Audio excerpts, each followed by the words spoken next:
Hello students, आप सभी का एसएस क्लासेस में स्वागत है। और आज हमारा टॉपिक है 10वीं क्लास के लिए मनी एंड क्रेडिट, मुद्रा और साख। मनी एंड क्रेडिट आपके इकोनॉमिक्स का लेसन है और इसमें कैसे क्रेडिट की व्यवस्था होती है और मॉडर्न फॉर्म ऑफ करेंसी कैसे आया, क्यों आवश्यकता हुई, ये आप इस लेसन में हम समझने का प्रयास करेंगे। स्टूडेंट्स, आप सभी मार्केट में जाते हैं और आप पैसे देकर कोई भी वस्तु खरीदते हैं, लेकिन जो आधुनिक फॉर्म है, जो मॉडर्न फॉर्म ऑफ करेंसी है, पहले इस तरह का नहीं होता था।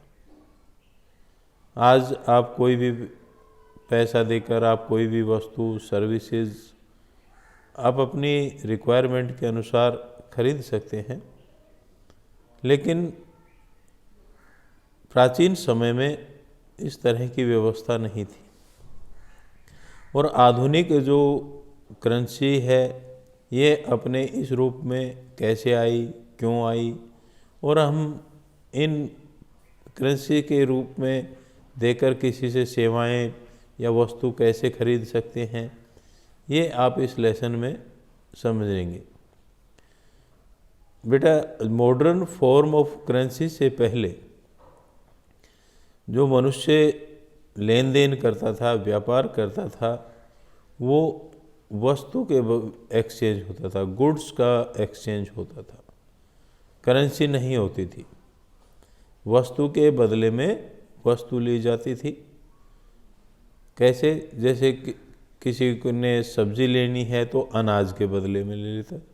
गांव में सब्जी है, कोई और दूसरा सामान, तो जिसके पास जो वस्तु होती थी वो दूसरे के वस्तु से अपनी वस्तु एक्सचेंज करता था।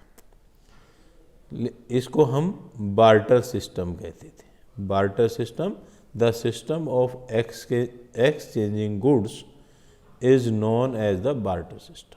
जब वस्तु का वस्तु से विनिमय हो तो उसे हम बार्टर सिस्टम कहते हैं। अब इस बार्टर सिस्टम की सबसे बड़ी जो प्रॉब्लम थी वो क्या थी?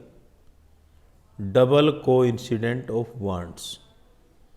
क्या? आवश्यकताओं, दोहरी आवश्यकताओं का नियम, डबल कोइंसिडेंट। इसका मतलब क्या है कि मान लीजिए एक शूज़ विक्रेता ने अपने शूज़ एक्सचेंज करने और उसको बदले में गेहूं खरीदना है, तो उसको ऐसा व्यक्ति ढूंढना पड़ेगा जिसके पास गेहूं हो और जिसको शूज़ की आवश्यकता हो। अगर गेहूं वाले को शूज़ की आवश्यकता नहीं है तो वो उसके शूज़ नहीं खरीदेगा। तो दोनों को एक दूसरे की वस्तु की आवश्यकता हो, इसे हम डबल कोइंसिडेंट ऑफ वांट्स कहते हैं। It means both parties, that is the buyer and the seller, have to agree to sell and buy each others commodities. Seller और बायर एक दूसरे की वस्तु को खरीदने के लिए, बेचने के लिए तैयार हो। तो इसमें काफ़ी मुश्किलें आई। तो इसके बाद धातु की करेंसी आई मार्केट। स्टार्टिंग में सोने की मोहरें आपने सुनी होगी, सोने की मुद्राएं आती थी। अब उनके साथ प्रॉब्लम क्या थी? सोने की मुद्रा से हम एक्सचेंज करने लगा मानव। अब उसमें प्रॉब्लम आई कि उनकी अपने आप में वैल्यू थी। सोना अपने आप वैल्यूएबल है, इसी तरह सिल्वर भी अपने आप में वैल्यू रखता है, अपनी कॉस्ट है। इसी तरह कॉपर के जो था उसकी भी अपनी कॉस्ट है। तो जो गोल्ड, सिल्वर, कॉपर, इनके जो करेंसियाँ आई, जिनसे वस्तु की जगह करेंसी से विनिमय होने लगा, तो इसके साथ जो प्रॉब्लम थी कि इनकी अपने आप में वैल्यू है, गोल्ड की अपने आप में वैल्यू, तो इससे लोग इस करेंसी को होर्डिंग कर लेते थे, इसको जमा कर लेते थे अपने पास, और जमा करने से मार्केट में करेंसी की शॉर्टेज हो जाती थी। अब इसके बाद जो मॉडर्न फॉर्म ऑफ करेंसी आई कि कागज़ के नोट या दूसरे जो ब्रॉन्ज है कांसे के सिक्के, ये आए।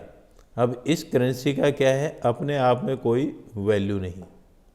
अगर आप कागज़ के नोट को, 500 के नोट को अगर देखते हो तो उसके अपने आप में कोई वैल्यू नहीं, लेकिन इससे विनिमय हो जाता है। क्यों हो जाता है कि मॉडर्न फॉर्म ऑफ करेंसी के साथ सरकार की गारंटी है, सरकार का वचन है कि मैं धारक को इतने 500 रुपये, 1000 रुपये, 2000 रुपये देने का वचन देता हूँ, और जो गारंटी है उसके आधार पर ही उस पैसे से विनिमय होता है। इसके साथ साथ आप चेक, कैश, इनका भी हम मॉडर्न करेंसी के रूप में प्रयोग करते हैं। चेक में क्या होता है कि जितना अमाउंट किसी को देना है आप वो चेक में भरकर दे दीजिए, और उसके बाद वो आपके अकाउंट से डिडक्ट हो जाए। इसी तरह बैंक जो कैसे काम करता है, कैश बैंक रखता है, बैंक में जमा करता है। बैंक कैसे काम करता है, जिसके पास एक्स्ट्रा पैसा होता है, सरप्लस मनी जिसके पास होती है, वो डिमांड डिपॉजिट के रूप में बैंक में जमा करता है, अपना बैंक में अकाउंट खोलता है, अपना पैसा जमा करता है। और जिसको पैसे की ज़रूरत होती है वो बैंक से लोन लेता है, उधार लेता है, क्रेडिट करता है। तो क्रेडिट हो गया।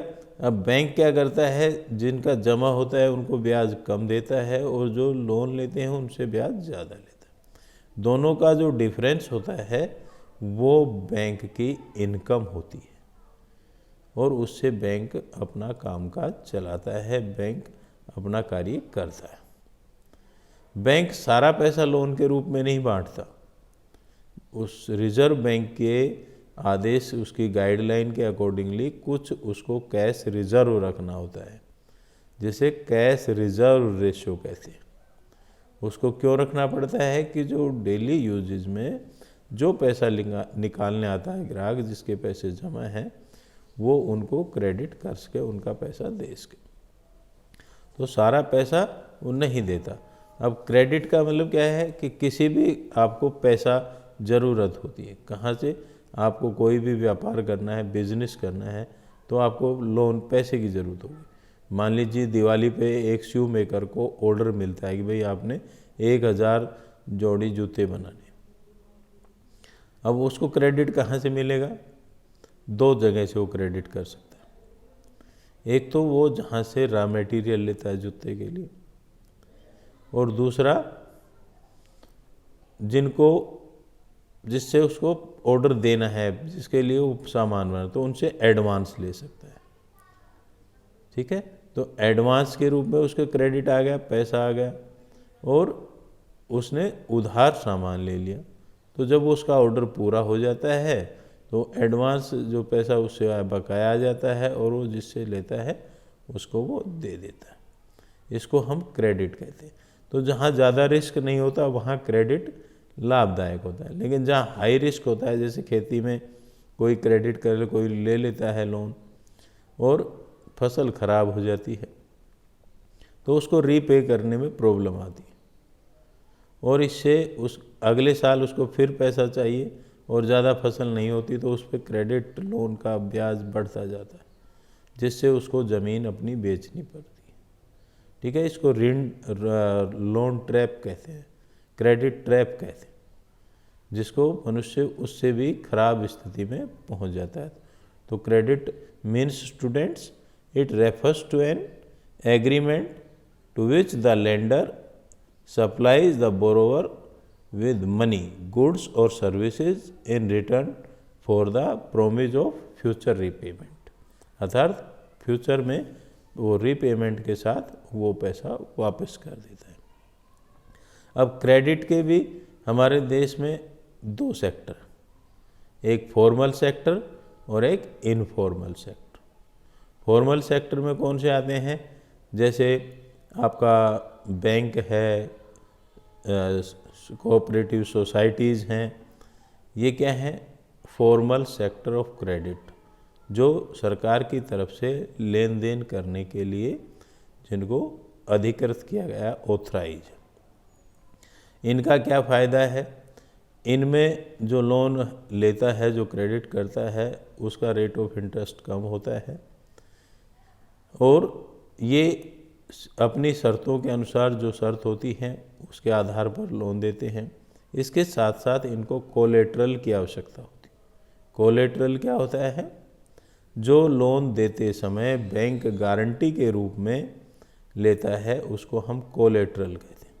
जैसे कोई हाउस लोन लेता है तो बैंक उसके जो प्लाट है उसकी रजिस्ट्री रख लेता है, दैट इज़ कोलेट्रल, और बाकी डॉक्यूमेंटेशन पूरे करने के बाद बैंक क्रेडिट कर देता है। दूसरा इनफॉर्मल सेक्टर। इनफॉर्मल सेक्टर में रिलेटिव्स, मनी लेंडर्स ये आते हैं, फ्रेंड्स ये आते हैं। अब इनसे भी व्यक्ति अपने काम के लिए लोन लेता है, क्रेडिट करता है, लेकिन इनका रेट ऑफ इंटरेस्ट हाई होता है फॉर्मल सेक्टर की अपेक्षा। इससे जिसके कारण यहाँ से लोन लेने के बाद जो क्रेडिटर है वो आपका लोन ट्रैप में फंस जाता है। और आप देखते हो आपके बुक में आंकड़े डेटा दिए हुए हैं कि जो रूरल एरिया है, पुअर पीपल है, वो आपका इनफॉर्मल सेक्टर से ज़्यादा लोन लेते हैं, जबकि शहरों में और पैसे वाले जो लोग हैं, अमीर लोग हैं, रिच हैं, इंडस्ट्रियलिस्ट हैं, ये आपका फॉर्मल सेक्टर से लोन लेते हैं, क्रेडिट लेते हैं। कारण क्या होता है कि उनके पास जो ग्रामीण लोग हैं उनके पास कोलेट्रल नहीं होता, गारंटी नहीं होती, डॉक्यूमेंटेशन पूरा नहीं कर पाते, जिसके कारण वो वहाँ से लोन लेते हैं। जबकि शहरों में लोग कोलेट्रल जमा करा देते हैं, डॉक्यूमेंटेशन पूरा कर देते हैं, तो उनको कम ब्याज दर पर लोन मिल जाता है। तो कम इंटरेस्ट रेट पर लोन लेने से उनको जो बिजनेस होता है वो आगे बढ़ जाता है। ठीक है, तो इस तरह से बैंक जो सेक्टर्स है, बैंकिंग सेक्टर है और आपका कोऑपरेटिव सोसाइटीज़ हैं, ये फॉर्मल सेक्टर्स के आपका क्रेडिट के फॉर्म्स हैं। तो ऐसे सरकार प्रयास कर रही है कि ज़्यादातर जो लोन हैं वो फॉर्मल सेक्टर से किसान लें, क्योंकि इनका रेट ऑफ इंटरेस्ट कम होता है। तो शॉर्ट में students, this is your lesson money and credit, how it is credit works in business and how the currencies work. Thank you.